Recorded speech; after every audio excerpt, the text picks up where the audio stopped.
Hello my dear student, स्वागत है आपका हमारे इस YouTube channel MPSC study hub में। आई होप आप लोग एकदम मस्त होंगे। ठीक है, तो चलिए देखते हैं हम लोग। जैसा कि क्लास 10th के साइंस के एक चैप्टर इलेक्ट्रिसिटी को स्टार्ट किए हुए हैं, जिसमें हम लोगों ने कुल 5 लेक्चर्स कंप्लीट कर लिया है और हम लोगों ने काफ़ी कुछ डिस्कशन कर लिया है इन 5 लेक्चर्स में। ठीक है, जिसमें हम लोगों ने लास्ट लेक्चर में इलेक्ट्रिक रेजिस्टेंस के बारे में डिस्कशन किया था। हम लोगों ने देखा था कि इलेक्ट्रिक रेजिस्टेंस क्या होता है, इसके साथ साथ वह किन किन बातों पर, डेट मीन्स किन किन फैक्टर्स पे क्या करता है, डिपेंड करता है, इसके बारे में उन्होंने डिस्कशन किया था। ठीक है, अब यहाँ पर देखिए कुछ 2 हेडिंग्स अभी बचे हुए हैं इसमें, तो उसको हम डिस्कशन करने के बाद क्या करते हैं, इलेक्ट्रिक रेजिस्टेंस से रिलेटेड जो क्वेश्चंस आते हैं उसके बारे में चर्चा करेंगे। ठीक है, वहाँ पर हम लोग 2-3 न्यूमेरिकल करेंगे, इसके बाद फिर आगे के लेक्चर्स को कंप्लीट करेंगे। ठीक है, जो भी होंगे। ठीक है, तो सिंपली यहाँ पर देखिए हम लोग क्या करना है, इलेक्ट्रिकल कंडक्टेंस के बारे में क्या करना है, डिस्कस करना है। इलेक्ट्रिकल कंडक्टेंस क्या होता है, तो ठीक है, तो सिंपली देखिए ये क्या होता है, यह क्या होता है, रेसिप्रोकल होता है किसका, रेजिस्टेंस का। जैसा कि हम लोग जानते हैं रेजिस्टेंस क्या होता है, रेजिस्टेंस हम जानते हैं कि यह क्या करता है, वो अपोज करता है इलेक्ट्रिक करंट को उस कंडक्टर में फ्लो होने से। ठीक है, जिससे हम लोग क्या करते हैं, आर से डिनोट करते हैं। ठीक है, तो ये तो रेजिस्टेंस हो गया। तो इलेक्ट्रिकल कंडक्टेंस जो होता है वो सिंपली इस रेजिस्टेंस का क्या होता है, रेसिप्रोकल होता है। इस रेजिस्टेंस का क्या होता है, रेसिप्रोकल, दैट मीन्स 1/r यदि हम लिख दें तो इसे हम क्या बोलेंगे, इलेक्ट्रिकल कंडक्टेंस बोलते हैं। और इलेक्ट्रिकल कंडक्टेंस को हम कैपिटल G से डिनोट करते हैं, that means G is equal to क्या हो जाएगा, 1/r। ठीक है, यदि आपसे पूछा जाए कि इलेक्ट्रिकल कंडक्टेंस क्या है तो आप बताएंगे कि reciprocal of electric resistance is called electrical conductance. ठीक है, it is denoted by capital D। ठीक है, देयरफॉर आप कह सकते हैं G इज इक्वल टू क्या हो जाएगा, 1/r। ठीक है, यदि हम बात करें यूनिट ऑफ G कर लीजिए। देखिए यहाँ पर G ग्रेविटेशनल कांस्टेंट नहीं देखना है। ठीक है, G क्या है, इलेक्ट्रिकल कंडक्टेंस है, this is the reciprocal of electrical resistance. ठीक है, तो यहाँ पर हम यूनिट की बात करेंगे। तो जैसा कि हम जानते हैं कि R का जो यूनिट होता है वो क्या होता है, ओम। ठीक है, तो यहाँ पर जब हम इसकी यूनिट की बात करेंगे तो क्या हो जाएगा, ओम इनवर्स। ठीक है, इसको आप ऐसे भी कर सकते हैं, ओम इनवर्स, या सिंपली इसी को हम महो भी करते हैं। ठीक है, MHO। ठीक है, आप ऐसे कहिए, ऐसे या फिर ऐसे कह सकते हैं। ठीक है, तो सिंपली यदि हम यूनिट बात करें इलेक्ट्रिकल कंडक्टेंस की तो क्या होती है, G। ठीक है, तो इसका क्या होगा, unit ohm inverse. Ohm inverse को आप क्या कर सकते हैं, इस टाइप से डिनोट कर सकते हैं, इस टाइप से, या ओम जो लिखते हैं OHM तो उसको हम लिख देंगे MHO। ठीक है, दैट मीन्स महो। ठीक है, तो यहाँ पर हम लोग देख लिए कि इलेक्ट्रिकल क्या हो, कंडक्टेंस क्या होता है। ठीक है, इसके बाद हम बात करेंगे इलेक्ट्रिकल कंडक्टिविटी की, इलेक्ट्रिकल कंडक्टिविटी। ठीक है, देखेंगे इलेक्ट्रिकल कंडक्टिविटी क्या होती है।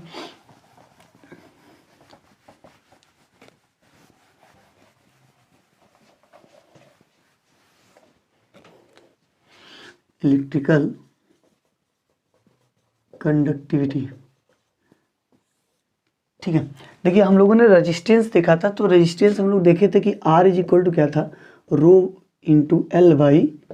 R is equal to rho into L/A। तो हम लोगों ने R के जो रेसिप्रोकल थे इसको हम लोग बोले कि यह क्या था, इलेक्ट्रिकल कंडक्टेंस था। ठीक है, तो यहाँ पर जब अगली बात करेंगे हम इलेक्ट्रिकल कंडक्टिविटी की, तो वह भी क्या होता है, वह रेसिप्रोकल होता है किसका, स्पेसिफिक रेजिस्टेंस का। ठीक है, तो सिंपली देखिए अब हम लोग जब डिस्कस किए थे इलेक्ट्रिकल कंडक्टेंस तो उसमें बोला गया कि इलेक्ट्रिक रेजिस्टेंस का जो रेसिप्रोकल होता है उसे हम बोलते हैं इलेक्ट्रिकल कंडक्टेंस। ठीक है, अब बात कर रहे हैं इलेक्ट्रिकल कंडक्टिविटी की, तो कंडक्टिविटी दैट मीन्स यहाँ पर जो स्पेसिफिक क्या था, रेजिस्टेंस आया था, इसका रेसिप्रोकल होता है। दैट मीन्स यदि हम क्या करें, 1/ρ लिखें, 1/ρ लिखें तो इसको हम बोलेंगे इलेक्ट्रिकल कंडक्टिविटी, और इसको हम लोग डिनोट करते हैं सिग्मा से। हम लिख सकते हैं क्या, सिग्मा इज इक्वल टू 1/ρ। ठीक है, सिग्मा इज इक्वल टू 1/ρ। ठीक है, अब यहाँ पर हम लोगों ने देखा था कि जो इसका यूनिट आया था, दैट मीन्स यदि रो की यूनिट की बात की गई थी तो यूनिट ऑफ जो रो था, यूनिट ऑफ रो वो क्या था, ओम मीटर। क्या था, ओम मीटर। तो यहाँ पर यदि हम बात करेंगे यूनिट ऑफ इलेक्ट्रिकल कंडक्टिविटी की, किसकी बात करें, यदि यूनिट ऑफ रो बोले, दैट मीन्स इलेक्ट्रिकल कंडक्टिविटी की तो वो क्या हो जाएगा, अब इसका रेसिप्रोकल, दैट मीन्स इसका रेसिप्रोकल हो जाएगा। तो हम कह सकते हैं कि 1 क्या होगा, ओम मीटर। ठीक है, या इसी को हम लिख सकते हैं ओम इनवर्स और मीटर इनवर्स। ठीक है, ओम इनवर्स और मीटर इनवर्स। ठीक है, ठीक है, यही दो कहते हैं हमारे हेडिंग जो बचे हुए थे इससे रिलेटेड कि इलेक्ट्रिकल कंडक्टेंस क्या होता है और इलेक्ट्रिकल कंडक्टिविटी क्या होती है। तो हम लोग इलेक्ट्रिकल कंडक्टिविटी और इलेक्ट्रिकल कंडक्टेंस को क्या किए, समझ लिए। एक क्या होता है, यदि हम इलेक्ट्रिकल कंडक्टेंस की बात करें तो रेसिप्रोकल होता है किसका, आर का, दैट मीन्स इलेक्ट्रिकल रेजिस्टेंस का। यदि हम बात करें इलेक्ट्रिकल कंडक्टिविटी की तो यह किसका रेसिप्रोकल होता है, स्पेसिफिक रेजिस्टेंस का। ठीक है, एक रेजिस्टेंस का रेसिप्रोकल होता है, दूसरा किसका, स्पेसिफिक रेजिस्टेंस का। ठीक है, तो चलिए आगे हम लोग बात करेंगे इससे रिलेटेड जो क्वेश्चंस आते हैं, दैट मीन्स इलेक्ट्रिक रेजिस्टेंस से रिलेटेड क्वेश्चन ज़्यादा आते हैं। तो इलेक्ट्रिक रेजिस्टेंस के बेसिस पे कैसे और किस प्रकार से क्वेश्चन आते हैं हम लोग क्या करेंगे, इसके बारे में डिस्कस करेंगे। ठीक है, तो चलिए लेकर आते हैं एक क्वेश्चन और इसको देखते हैं कि किस प्रकार से और कैसे हम लोग क्या कर सकते हैं, सॉल्व कर सकते हैं। ठीक है, चलिए देखते हैं।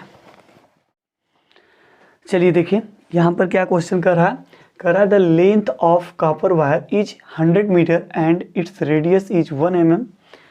Calculate its resistance if resistivity of copper is 1.72 × 10⁸ ohm metre. ठीक है, तो यहाँ पर देखिए बहुत ही शानदार क्वेश्चन दिया हुआ है, जबकि बहुत सिंपल भी है। ठीक है, इसको देखिए, पहले क्वेश्चन सॉल्व करने का क्या फंडा होना चाहिए, सिंपली जो भी दिए गए वैल्यू उसका आप देखिए कि यूनिट जो हो, ठीक है, वह सेम हो। ठीक है, किसमें मेजर किया गया है आप उस मेजरमेंट को देखिए तो वह सब कैसा हो, सेम होना चाहिए। जैसे MKS में है तो MKS में रखिए, CGS में है तो CGS में रखिए। ठीक है, सिंपली जो क्या हो, ये सिस्टम हो मेजरमेंट का वो कैसा हो, एक जैसा हो, तो आपको सॉल्व करने में क्या होगी, आसानी होगी और आपका रिजल्ट भी जो आएगा वह एग्जैक्ट और सही आएगा। ठीक है, तो यहाँ पर हम लोग क्या करेंगे, पहले जो जो चीज़ें दी गई हैं हम उसके बारे में क्या करेंगे, राइट करेंगे और इसके बाद जो पूछ रहा है उसको फाइंड करने की कोशिश करेंगे। बट ध्यान देंगे कि ज़्यादातर जितने भी होंगे, जो भी वैल्यू दी गई हुई सबको हम किस में रखेंगे, MKS में। किस में रखेंगे, MKS सिस्टम में रखेंगे। ठीक है, तो सिंपली देखिए यहाँ पर क्या करें, the length of copper wire is 100 metre. That means यहाँ पर यदि हम बात करें तो जो लेंथ ऑफ वायर है L की वैल्यू वो कितनी दी गई है, 100 मीटर। तो ये तो भाई साहब किस में है, सिंपल सी बात है कि यह MKS में ही है। ठीक है, इसके बाद यदि आगे बढ़ें तो कह रहा है कि and its radius is 1 mm। That means जो क्या होता है यहाँ पर क्रॉस सेक्शन एरिया जो होता है, ठीक है, उसमें जो क्या करेगा यहाँ पर बनेगा, दैट मीन्स ऐसे, तो उसका रेडियस दिया होगा कितना, 1 mm। ठीक है, अब mm देखिए हो गया, इसको हमको मीटर में कन्वर्ट करना है तो 1 mm is equal to 10⁻³ metre. That means R भी हमारा किस में हो गया, MKS में। ठीक है, calculate its resistance if resistivity of copper is, ठीक है, 1.72 × 10⁻⁸ ओम मीटर। रेजिस्टिविटी बोलिए या स्पेसिफिक रेजिस्टेंस बोलिए, दैट मीन्स किसकी वैल्यू दी गई है, रो की। रो की वैल्यू कितनी है, 1.72 × 10⁻⁸ ओम मीटर। मीटर लगा हुआ है, इसका मतलब ये भी किस में दिया गया है, MKS में है। ठीक है, अब हमसे पूछ रहा है कि कैलकुलेट इट्स रेजिस्टेंस, क्या पूछ रहा है, रेजिस्टेंस, दैट मीन्स R की वैल्यू पूछ रहा है। ठीक है, तो R हम निकालने के लिए जानते हैं कि हमको क्या चाहिए, R इज इक्वल टू क्या होता है, रो इंटू L/A। तो रो हमें पता है, L पता है, लेकिन क्रॉस सेक्शन एरिया नहीं फाइंड है। बट क्रॉस सेक्शन एरिया निकालने के लिए हमको क्या दिया गया है, रेडियस दिया हुआ है। ठीक है, इस वायर का रेडियस दिया है, तो आप इसके पर्पज से क्या निकाल सकते हैं, इसका क्रॉस सेक्शन एरिया निकाल सकते हैं। तो चलिए हम क्या करते हैं, पहले क्रॉस सेक्शन एरिया ही फाइंड कर लेते हैं। तो A की वैल्यू यदि हम बात करें तो πr²। A की वैल्यू कितनी है, πr²। तो पाई की वैल्यू रख दीजिए, पाई की वैल्यू 3.14 और R की वैल्यू दी गई है कितनी है, 10⁻³ का स्क्वायर। आप कर सकते हैं तो इसको हो जाएगा 3.14 × 10⁻⁶। ठीक है, मीटर स्क्वायर। ठीक है, हमें मिल गया A इज इक्वल टू कितना आया, 3.14 × 10⁻⁶ मीटर स्क्वायर। ठीक है, अब यहाँ पर हम क्या करेंगे, ये सभी वैल्यू, दैट मीन्स रो की वैल्यू पता है, L पता है, A पता है, तीनों वैल्यू यहाँ पर पुट कर लेंगे और हमें क्या मिल जाएगा, रेजिस्टेंस मिल जाएगा। ठीक है, तो आप R निकाल सकते हैं, R इज इक्वल टू क्या हो जाएगा, रो की वैल्यू कितनी है, 72 इंटू 10 की पावर -8 इंटू एल की वैल्यू कितनी दी गई है 100 मीटर, दैट मीन्स ये हो जाएगा 100 अपॉन ए, दैट मीन्स 3.14, ठीक है, इंटू 10 की पावर -6, ठीक है। इसको सॉल्व करिए तो आप लिख सकते हैं R इज इक्वल टू, देखिए 1.72 और 3.14 को एक साथ कर लेते हैं, ठीक है। बाकी सबको सॉल्व करते हैं जो 10 की पावर में है। इधर 10 की पावर -8 है, ठीक है। इसको यदि हम लेंगे तो प्लस का क्या हो जाएगा 2, ये -6 नीचे है, ऊपर जाएगा तो ये भी क्या हो जाएगा प्लस का 6, दैट मीन्स ये पूरा कैंसिल हो जाएगा। 6 to 8 और 8 में से 8 सब्ट्रैक्ट करेंगे 0, तो 10 की पावर 0 उसकी वैल्यू क्या हो जाएगी 1। यहाँ पर हम इसको 100 से मल्टीप्लाई कर देते हैं और 100 से डिवाइड, तो इसका भी डेसिमल क्या होगा हट जाएगा, तो यहाँ हो जाएगा 172/314, ठीक है। चलिए अब हम क्या करेंगे 172 में 314 से डिवाइड कर देंगे, ठीक है। 314 से डिवाइड कर देंगे, देखते हैं R की वैल्यू कितनी आती है, ठीक है। डिवाइड कर लीजिए, सिंपली यदि हम डिवाइड कर लें 172 that means 172 divided by 314, divide करेंगे टेबल तो जाएगा नहीं, तो हम क्या करेंगे 0 बढ़ाएंगे, इसके बाद यहाँ एक 0 लगा लेंगे, ठीक है। अब ले जाए तो 3 5 या 15, दैट मीन्स लगभग 5 टाइम्स तो चला ही जाएगा, तो 5 ले जाइए, 5 4 जा 20, 2 कैरी आ जाएगा, 5 1 जा 5 और 2 7 और 5 3 जा 15 और 16, यहाँ हो जाएगा 0, यहाँ हो जाएगा 7 5 12 और यहाँ पर कैंसिल आउट हो जाएगा,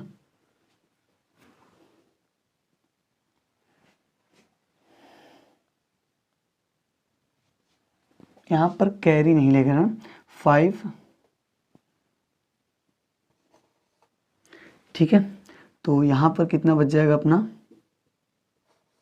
1 तो बच ही जाएगा, ठीक है। अब क्या करेंगे एक 0 और बढ़ा लेंगे, इस बार कितनी बार जाएगा, तो दैट मीन्स 4 टाइम्स जाएगा, 4 4 जा 16, 1 बचेगा, 4 1 जा 4 और 5 और 4 3 जा 12, इधर कर लेंगे तो यहाँ पर 4 और यहाँ 9 में से 5 जाएगा तो 4 और यहाँ पर 4 में से 2 जाएगा तो 2, ये कैंसिल हो जाएगा।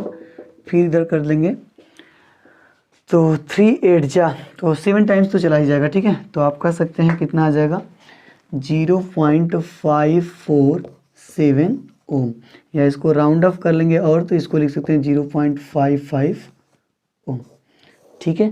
यह क्या आ जाएगा इसका रेजिस्टेंस, ठीक है। देखिए बहुत आसानी से आप क्या कर सकते हैं सॉल्व कर सकते हैं। सिंपली हम लोगों ने लिखा L दिया था, R दिया था, R के बेसिस पे हम लोग क्रॉस सेक्शन एरिया निकाल लिया। Specific resistance that mean resistivity तो दिया ही था, हम लोगों को रेजिस्टेंस निकालना था, तो simply R is equal to rho into L by A पर हमने क्या किया वैल्यू को पुट कर दिया। सिंपली सॉल्व करने के बाद R की वैल्यू हम लोगों ने फाइंड कर ली कितनी 0.55 ओम, ठीक है। चलिए कुछ दूसरा क्वेश्चन लेकर आते हैं, इसको देख लीजिए एक बार, नोट्स कर लीजिए, ठीक है। ठीक है चलिए देखिए ये क्वेश्चन क्या कर रहा है, ये भी एक शानदार क्वेश्चन है। कर रहा है कि the resistance of 1 metre of nichrome wire is 6 ohm. फिर कह रहा है कैलकुलेट इट्स रेजिस्टेंस इफ रहना चाहिए था यहाँ पर, if its length is 70 centimetre. क्या कर रहा है कि कह रहा है यहाँ पर यदि रेजिस्टेंस नाइक्रोम के 1 मीटर लेंथ का जो रेजिस्टेंस है वो कितना है 6 ओम है। तो आप क्या करिए कैलकुलेट करिए किसका, जब इसका लेंथ 70 सेंटीमीटर हो तब इसके रेजिस्टेंस को क्या करिए फाइंड करिए, ठीक है। तो सिंपली देखिए यहाँ पर फिर वैल्यू दी गई 1 मीटर, यहाँ पर सेंटीमीटर दिया गया है, ठीक है। तो हम बोले हैं कि इसको आप 1 यूनिट में रखिए, या तो इसको सेंटीमीटर में ही रखिए या तो मीटर में रखिए, ठीक है। तो सिंपली हम क्या करेंगे बड़े से छोटे वाले पोर्शन में चलेंगे तो हमारा वैल्यू बड़ी होगी, जिसको सॉल्व करना थोड़ा सा क्या होगा आसान होगा, दैट मीन्स डेसिमल का पोर्शन कम आएगा तो हम उसको सॉल्व आसानी से कर सकते हैं, ठीक है। तो यहाँ पर हम कोशिश करेंगे कि अपना जो वैल्यू होगा यूनिट, जैसे 1 मीटर है तो उसको हम सेंटीमीटर में कन्वर्ट करके ही क्या करेंगे रखेंगे। इसके साथ साथ एक बात और आपको याद रखना है कि यहाँ पर वायर को क्या किया गया स्ट्रेच नहीं किया गया, दैट मीन्स खींच कर बढ़ाया नहीं गया, बस वो बोला गया है, या उसको क्या किया दबाकर पतला नहीं किया गया, मतलब छोटा नहीं किया गया। तो सिंपली ये समझिए कि वायर को आप क्या किए अलग से एक वायर लिया गया, एक वायर 1 मीटर का है, दूसरा जो है वह 70 सेंटीमीटर का है, ठीक है। तो उसका रेजिस्टेंस क्या कर रहा है, पूछ रहा है, तो सिंपली ये अलग अलग है, तो अलग अलग है इसका मतलब आप ये समझेंगे कि इसका क्रॉस सेक्शन एरिया क्या होगा, सेम होगा।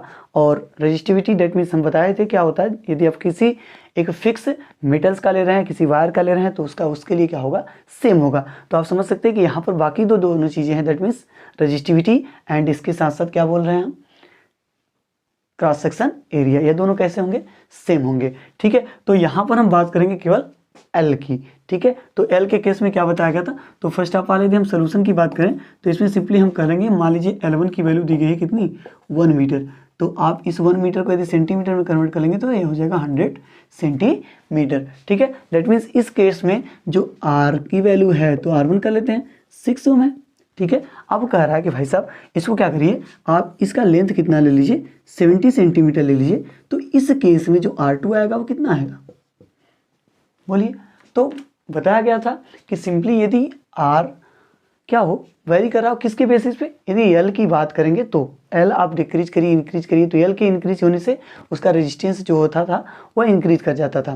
दैट मीन्स आप लेंथ को कम करेंगे, रेजिस्टेंस की वैल्यू क्या होगी, कम होगी। तो आप समझ सकते हैं कि ये दोनों कैसे थे, एक दूसरे के कैसे थे, डायरेक्टली प्रोपोर्शनल थे। तो हम लोगों ने रिलेशन निकाला था जो आया था R1/R2 is equal to L1/L2। बस क्या करनी है, यहाँ पर वैल्यू पुट करके R2 की वैल्यू क्या करनी है, फाइंड कर लेनी है, ठीक है। तो सिंपली वैल्यू पुट करते हैं, R1 की वैल्यू कितनी दी गई है, 6 ओम, ठीक है। R2 पूछ रहा है, ठीक है, इधर L1 की वैल्यू 100 सेंटीमीटर और L2 की वैल्यू कितनी है, 70। तो दैट मीन्स आप यह एक जीरो से क्या कर सकते हैं, काट सकते हैं, तो बचेगा क्या अपने पास, 6/R2 इज इक्वल टू 10/7, ठीक है। तो क्रॉस मल्टीप्लाई कर दीजिए, इधर क्या हो जाएगा, R2 इज इक्वल टू आप कर सकते हैं 6 × 7 अपान में क्या हो जाएगा 10। तो R2 इज इक्वल टू कितना हो जाएगा, 6 7 जा 42/10, दैट मीन्स R2 की वैल्यू 4.2 ओम आ जाएगी, ठीक है। अब देखिए आप समझ भी सकते हैं कि ये सही करा एकदम। अब हम लोगों ने क्या किया था, देखा था कि यदि L ज़्यादा होगा तो उसका रेजिस्टेंस ज़्यादा आएगा, L कम होगा तो उसका रेजिस्टेंस क्या आएगा, कम आएगा। तो आप समझ सकते हैं कि आंसर भी उसी जैसा बिहेव कर रहा है, मतलब आ भी रहा है। यहाँ पर जैसे लेंथ कितना था, 100 सेंटीमीटर था, तब जो रेजिस्टेंस दिया गया था वह 6 ओम था। बट यहाँ पर क्या हुआ, जब ये कम हो गया, दैट मीन्स इसका लेंथ दिख रहा है 70 सेंटीमीटर है, तो इसका जो रेजिस्टेंस है वह कितना है, 4.2। दैट मीन्स यदि कंपेरिजन करें R1 से तो क्या है, छोटा है। तो लेंथ कम होने से रेजिस्टेंस भी वैल्यू क्या आ गई है, कम आ गई है, ठीक है। तो देखिए बस क्वेश्चन क्या है, बहुत ही आसानी से हम लोग क्या किए, सॉल्व कर लिए, ठीक है। चलिए इसको देख लीजिए, फिर इसको इरेज किया जाए और इसके साथ साथ फिर दूसरा क्वेश्चन लेकर आया जाए, ठीक है। चलिए देखिए, एक क्वेश्चन है, बड़ा शानदार है, अभी कह रहा है 2 wires made of German silver are taken such that the length and the area of cross section of the second wire are twice and thrice respectively. फिर कह रहा है those of the first wire if the resistance of the second wire is 12 ohm then find the resistance of the first wire। देखिए क्या कर रहा है, बहुत ही सिंपल क्वेश्चन है, बस देखने में थोड़ा सा लॉन्ग लग रहा है लेकिन कुछ है नहीं, ठीक है। तो सिंपल सी हमको क्या करना है, लैंग्वेज को समझना है और जो दिया है उसको लिख लेना है, ठीक है। सिंपली जो दिया है वो लिख लेंगे तो आधा तो बेटर सॉल्व हो जाता है, ठीक है। जो दी गई है उसको आप पहले राइट कर लीजिए, जो चीज़ दी गई होती है उसको लिखने से हमको एक माइंड में क्या होता है, मिल जाता है कि एक्चुअल में हमको करना क्या है, ठीक है, या हम किस फार्मूले का यूज करें ताकि हम उसको क्या करें, फाइंड कर सकें, ठीक है। तो सिंपली जो दिया है उसको पहले लिखने का प्रयास करते हैं, ठीक है, किस बेसिस पे दिया है उसको समझ लेते हैं, ठीक है। तो यहाँ पर देखिए करा 2 wires made of German silver are taken such that. अब देखिए सिंपल सी बात है, यहाँ पर का 2 wires made of German silver are taken, मतलब कि 2 वायर हैं लेकिन दोनों किससे बने हैं, जर्मन सिल्वर से बने हुए हैं, ठीक है। दैट मीन्स आप कह सकते हैं कि यदि 2 वायर हैं, दोनों का यदि हम कहें कि यदि जो रजिस्टिविटी है यदि हम ρ1 ρ2 ले लें तो आप इसको कह सकते हैं दोनों इक्वल होंगे, दैट मीन्स हम रो मान सकते हैं, ठीक है। मैंने बताया था कि जब दोनों आप जितने भी वायर ले रहे हैं यदि वह एक ही मटेरियल के बने होंगे तो उसकी जो क्या होगी, रजिस्टिविटी होगी वह सेम होगी, ठीक है। तो यहाँ पर 2 वायर हो गए तो जो चीज़ हमको मिल गया उसको लिखते चले, तो ρ1 is equal to that means इसको हम मान लेते हैं कि रो के इक्वल है। ठीक है, आगे देखते हैं क्या दिया हुआ है। ठीक है, आगे पढ़ते हैं। तो आगे कह रहा है कि the length and the area of cross section of the second wire, मतलब सेकेंड वायर का जो लेंथ है इसके साथ साथ जो क्रॉस सेक्शन एरिया है इसके बारे में बोल रहा है। वो क्या कर रहा है, कह रहा है कि are twice and thrice, twice and thrice जैसे ट्वाइस क्या होगा लेंथ का और थ्राइस किसका होगा एरिया का। क्यों, क्योंकि यहाँ पर क्या जुड़ा गया रिस्पेक्टिवली। ठीक है, तो ट्वाइस किसके लिए यूज करेंगे लेंथ के लिए और थ्राइस किसके लिए क्रॉस सेक्शन एरिया के लिए। Those of the first wire, that means क्या कि फर्स्ट वायर के ट्वाइस का जो होगा वो सेकेंड वायर का लेंथ होगा। ठीक है, और थ्राइस यदि कर लेंगे cross section area first wire का तो किसका मिल जाएगा सेकेंड वायर का क्रॉस सेक्शन एरिया। ठीक है, तो फिर कह रहा है कि if the resistance of the second wire is 12, तो आप कह सकते हैं सेकेंड वायर का दिया है, दैट मीन्स R2 की वैल्यू दी गई है 12 ओम और हमसे कह रहा है कि R1 की वैल्यू क्या करिए फाइंड करिए, find the resistance of the first wire. तो चलिए वहाँ से लिखने का प्रयास करते हैं। यदि हम मान लें कि पहला जो क्या है for first wire, for first wire यदि हम बात करें तो हम मान लेते हैं कि लेंथ कितना है, तो लेंथ को यदि हम ले लें L1 से, ठीक है, और क्रॉस सेक्शन एरिया की बात करें तो क्रॉस सेक्शन एरिया को मान लेते हैं किससे लेते हैं A1 से लेते हैं। ठीक है, तो अब अकॉर्डिंग टू क्वेश्चन यदि हम कहें कि यदि सेकेंड वायर के लिए लें तो फॉर सेकेंड वायर, तो सेकेंड वायर के लिए बात करें यदि तो इसमें जो लेंथ की बात कर रहा है वह लेंथ क्या हो जाएगा, लेंथ को यदि हम L2 समझें तो L2 कह रहा है कि ये ट्वाइस है किसका फर्स्ट वाले का, दैट मीन्स आप कह सकते हैं L2 is equal to 2L1। ठीक है, और इसके साथ साथ क्रॉस सेक्शन एरिया इसमें मान लो कि A2 है, तो A2 को आप क्या कर सकते हैं, वो कह रहा थ्राइस है किसका फर्स्ट वाले का क्रॉस सेक्शन, दैट मीन्स आप कह सकते हैं A2 is equal to 3A1 होगा। ठीक है, अब कह रहा है कि find the resistance of first wire, तो हम जानते हैं सिंपल सी बात है, यदि हम R1 के लिए लिखना चाहें तो R1 is equal to rho into L1 by A1। ठीक है, और यदि हम सेकेंड वायर के लिए लिखें रेजिस्टेंस तो R2 is equal to rho into L2 by A2। Divide कर लीजिए, डिवाइड कर लेंगे तो क्या मिलेगा R1 बाई R2, ठीक है, और रो इंटू L1 बाई A1 अपान क्या हो जाएगा रो इंटू L2 बाई A2। तो ये तो कैंसिल हो जाएगा और इसको हम लोग डिराइव भी किए थे, एक्चुअल में क्या आ जाएगा फिर R1 बटे R2 इज इक्वल टू, यहाँ पर आप देख सकते हैं तो L1 by L2 into A2 by A1 यही आएगा। अब इसमें लगभग सब वैल्यू हमको फाइंड है, हम क्या करेंगे इसमें पुट कर देंगे और R1 की वैल्यू फाइंड कर लेंगे। ठीक है, चलिए रखते हैं, R1 तो फाइंड करना है, R1 फाइंड करना है, R2 की वैल्यू दी गई कितनी है 12।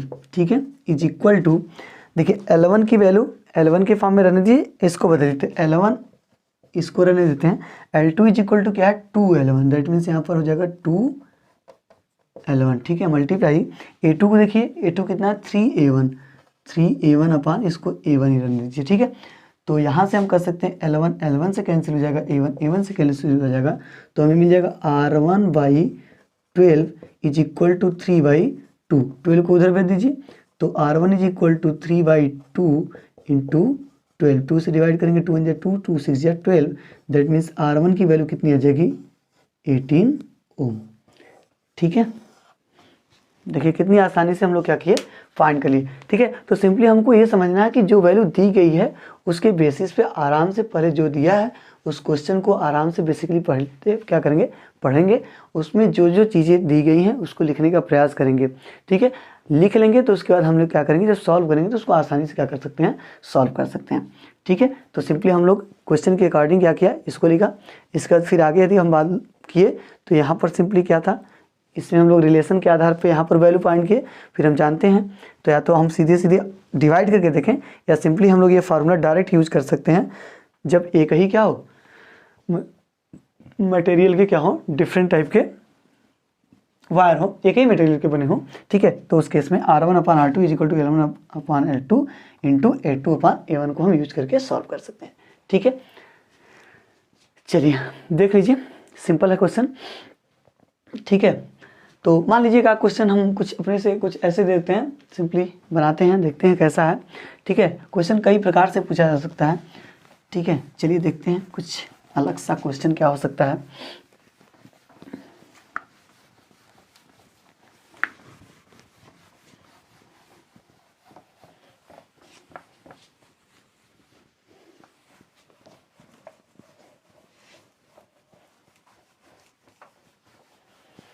चलिए देखिए, हम क्वेश्चन खुद थोड़ा सा क्या करते हैं, यहाँ पर लिखते हैं। सिंपली क्या है कि मान लीजिए कि कोई वायर है, सेम मटेरियल का वायर लेंगे फिर, ठीक है। और इस समय प्रेजेंट कंडीशन में यदि हम माने कि उस समय जो इसका R1 है, दैट मीन्स हम कह सकते हैं कि मान लीजिए कितना है, 12 ओम है, ठीक है। कितना ओम है, 12 ओम है, ठीक है। और इसका जो लेंथ है वो कह रहा है 20 मीटर है। कितना है, 20 मीटर है, ठीक है। एक वायर है जिसका लेंथ 20 मीटर है। इसके साथ साथ ये R1 की वैल्यू जो दी गई है वो कितनी है, 12 है, ठीक है। अब मैं क्या कर रहा हूँ कि इसकी जो लेंथ है, इसको लेंथ को मैं 2 टाइम्स इंक्रीज कर देता हूँ। 2 टाइम्स क्या कर देता हूँ, इंक्रीज कर देता हूँ। दैट मीन्स यदि हम कहें कि n की वैल्यू जो उस दिन हम बताए थे, n की वैल्यू कितनी है, 2 कर लेते हैं। 2 टाइम्स इसको मैं क्या कर रहा हूँ, लेंथ को इंक्रीज कर दूंगा, तो उसका जो न्यू रेजिस्टेंस होगा उस वायर का वो कितना होगा, ठीक है। न्यू वायर कितना, न्यू जो वायर मिलेगा हमको, तो न्यू वायर का मतलब क्या है, जब उसको इंक्रीज करेंगे तो उसका क्रॉस सेक्शन एरिया भी क्या होगा, कम हो जाएगा, ठीक है। तो सिंपली हम लोग उस दिन देखे थे कि जो R2 की वैल्यू आई थी वो कितनी थी, n स्क्वायर इंटू R1, क्या थी, R2 is equal to n square into R1। तो आप यहाँ से क्या कर सकते हैं, 2 टाइम्स, तो 2 टाइम्स तो उस दिन ही लिया गया था, आप 2 टाइम्स ना लेके मान लीजिए 4 टाइम्स ले लेते हैं। कितना लेते हैं, 4 टाइम्स ले लेते हैं। तो n की वैल्यू कितनी रख देंगे यहाँ पर, 4, तो 4 का स्क्वायर कर लेंगे, और R1 की वैल्यू कितनी है, 12 है, ठीक है। तो यहाँ पर हो जाएगा, सॉरी 4 4 जा कितना होता है, 16 और मल्टीप्लाई 12, ठीक है। तो R2 इज इक्वल टू कितना हो जाएगा, मल्टीप्लाई कर दीजिए, 16 2 जा 32, 16 1 जा 16 3 19, बहुत ज़्यादा आ गया, ठीक है। यदि हम क्या करेंगे, इस लेंथ को 20 मीटर को हम क्या करें, इंक्रीज करके कितना करें, 4 टाइम्स इंक्रीज कर दें, तो उसका जो रेजिस्टेंस होगा वह 12 ओम से सीधे कितना हो जाएगा, 192 ओम्स, ठीक है। n स्क्वायर टाइम क्या हो जाएगा, इंक्रीज कर जाएगा, ठीक है। आई होप आपको यह लेक्चर्स बहुत अच्छी तरीके से समझ में आ गया होगा, ठीक है। तो प्लीज़ इस वीडियो को क्या करिए, ज़्यादा से ज़्यादा शेयर करिए, और जो भी इस चैनल पर पहली बार आए हैं वह इस चैनल को सब्सक्राइब कर लें, ठीक है। और इसके साथ साथ मैं ये कहना चाह रहा हूँ कि प्लीज़ वीडियो को लाइक करना बिल्कुल ना भूलें, लाइक ज़रूर कर दें, ठीक है। इसके साथ साथ आप अपने दोस्तों में इसको अधिक से अधिक शेयर करें, ठीक है। और बचे हुए वीडियो, दैट मीन्स जो इसके पहले वीडियो अपलोडेड हुए हैं, ठीक है, आप उसको नहीं देखें तो प्लीज़ पहले उसको देखकर तब इसको समझने का प्रयास करिए, और बेहतरीन तरीके से आपको समझ में आएगा, ठीक है। चलिए, तो अब मिलते हैं नेक्स्ट वीडियो में, ठीक है, इसके आगे के लेक्चर्स के साथ, ठीक है। धन्यवाद।